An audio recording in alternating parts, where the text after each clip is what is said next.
Hi, today I'm going to be installing a wireless gateway router on a Jayco 321 RSTS. If you're interested, I'll show you how. So come with me.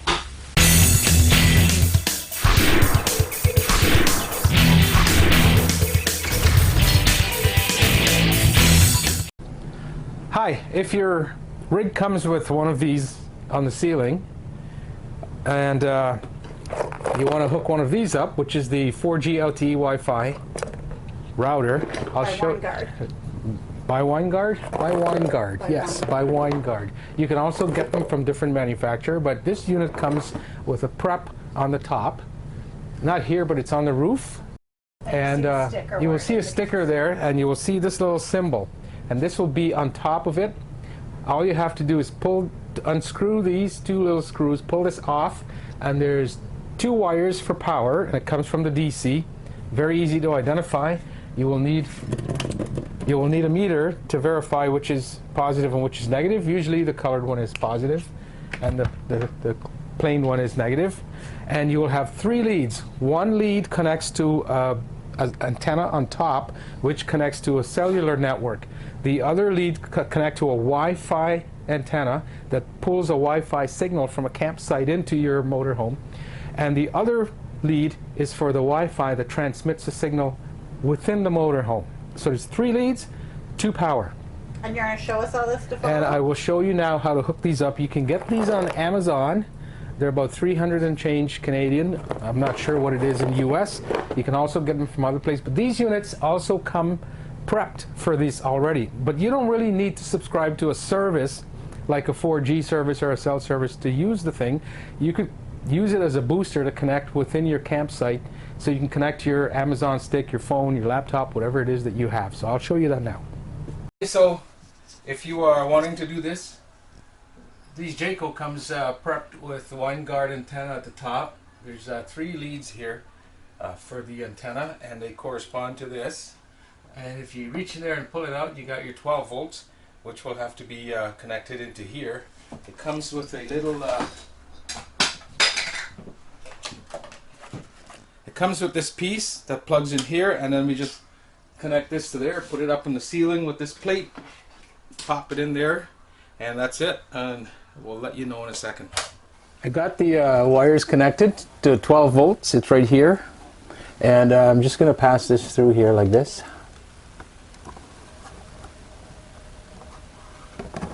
Line this up with the hole there. You're not lined up with the hole. No, I am going to be here in a second. There we go. I thought I dropped this behind there, and I thought, oh boy, that's not a good thing at all. I don't want anything going behind there. There's a little gap here, so if you ever do this, don't lay anything here, and if it goes behind there, you're going to be a hard time getting it back. And I always pride myself on being careful when I do something and doing it properly. Contrary to when I was a little kid growing up, I try to make it nice and straight there. So now might be the only thing plumbing the trailer. It might be the only thing that's plumbing the trailer. That's right. Now these have connections back here. There's a red one and two gray one. The red one I'm going to put over at number 2. And let's plug that in there. That just plugs in there. Sorry, I'll show you what I'm doing. The red one plugs in there.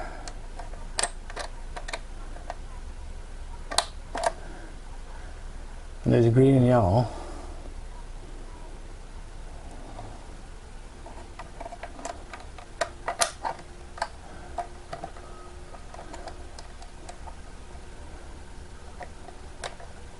There we go, and this one goes in here. There we go. See, we got lights. Yep.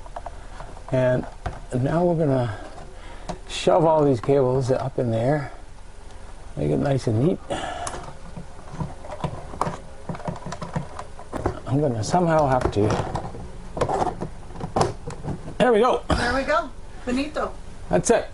I might have to plug my laptop in and configure it and set up my SSID, security, and an IP address.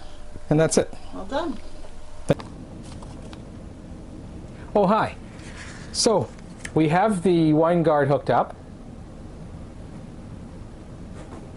And you have to read the manual because there's an IP address and there's a way to connect to it, and you need a laptop. Oh, could I just interrupt? You're telling men to read the manual?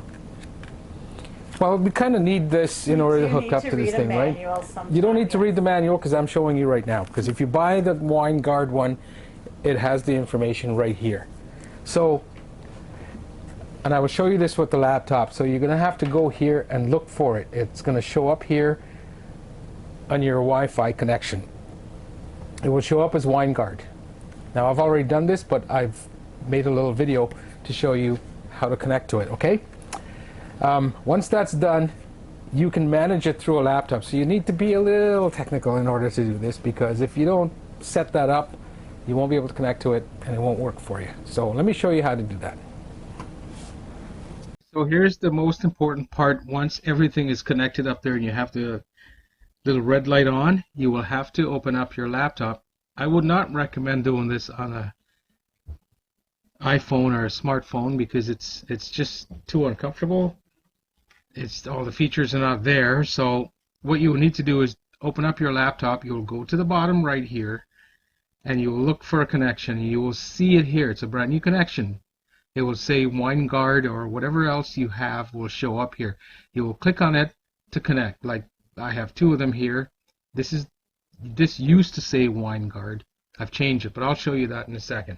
All right, so once you connect, it will ask you, no, before you connect, it will ask you for a password, and the password is on your booklet that comes with the thing. If you don't have that, you will probably have to reset it. There's a reset button on the device itself, and then it will put it back to factory default. All right, so you connect to it, you will open up a browser like this. And there's an IP address that comes default with these units that's in the instruction manual. You could probably look it up online if you don't have that manual. In this case, this one I have is a Winegard, and the IP address is 10.11.12.1. You type that in there and it will connect. Now, if you don't know what the IP address is, here's one way to know what the IP address is. Go down here to search. Type CMD like this, and you will see command prompt up here. Okay, click that, and you get this old DOS screen. And when you have this screen, you have the flashing cursor there. Type IP config like this. IP config. Hit enter, and down here it will give you an IP address 10.11.12.143, subnet mask 222.550. Default gateway 10.11.12.1. If you don't know what the IP address is, this is where you would find it. This is a little bit technical, but it's not hard, like I said. So we'll get rid of that. And here's the device. So I'll type in my password, which is given to me, and we're in it. Excuse me. Now you're in the unit. As you can see, I've renamed mine. You could scan for Wi-Fi. This is the part that's important too, because if you have a Wi-Fi connection at your campsite and it's weak, this device will probably strengthen it for you. The campsite we're at right now, which is where I'm making this video from, we do not have their service here because we're way at the back, and unfortunately I don't have their Wi-Fi. But if you do, it will show up here, and you would simply select it, and you would hit continue. It would ask you for the information. You would put it in and connect. Okay, so you don't need the 4G service or your data plan for this, so you could use it without that. If you do, however, need a data plan, or you have one, you can subscribe. You can scan for 4G and see what comes up. Okay, here we are. I'm in Muskoka in north of Toronto. Here are my options. I am a Rogers customer. I can call Rogers and buy a data plan for this. There's Bell Canada, TELUS, and so forth like that. Okay, I don't need that. And if you have a data plan, well, you'll have to get one in order for that. They'll ask you for these information. Okay, so that's easy. Now let's go to setting up this Wi-Fi so your neighbor next door can't connect to it. So you will go here, local network settings, and here you will change this from the default, whatever they put in there. You can change that to whatever you want. In my case, it's Jenny and Trev, and I put a password in and I say hide password, yes. Show the SSID, yes, because I want to see it so I can connect. Now that's for my network. I can also set up a guest network, so if somebody comes over to my rig to visit and they want to connect just to do something, I can give them this password I set up for them. Again, this one is disabled for now, and I've left it open. So if they ask me, what's your password, I can give them this password and they can connect. That way they can't share it with somebody else. So that's all you need to do with this to connect. You don't need to do anything else. It automatically saves that information for you, and then you can go on your cell phone and you can do a search, and you will see where is it? You will see that Jenny and or whatever you put on Jenny. Of course, you won't have my information, but you will go in here and you will see whatever you put in show up there. Think of the router as a two-part router. One part connects to the outside, which is why it's called a gateway. The other part is to the inside, which is called a router. So it's a gateway router. Very useful thing to have. I would recommend having it. And the next campsite I go to, I will select Wi-Fi and I will connect, and I'll get their free service. Or if I'm boondocking somewhere, I can go 4G LTE and I can connect to my cell phone provider, and I can get internet access just for when I need it, so I don't have to use up whatever you subscribe to. Hopefully this makes sense to you. It's not just plug and play. You need to have this information in there to make this thing work. And without this, you won't be able to get it to work. So you need a laptop. Once everything is hooked up, you need the laptop to connect to, and it comes with instructions of how to do this. Okay? Hopefully this helps, guys, and if you have any question, just message me.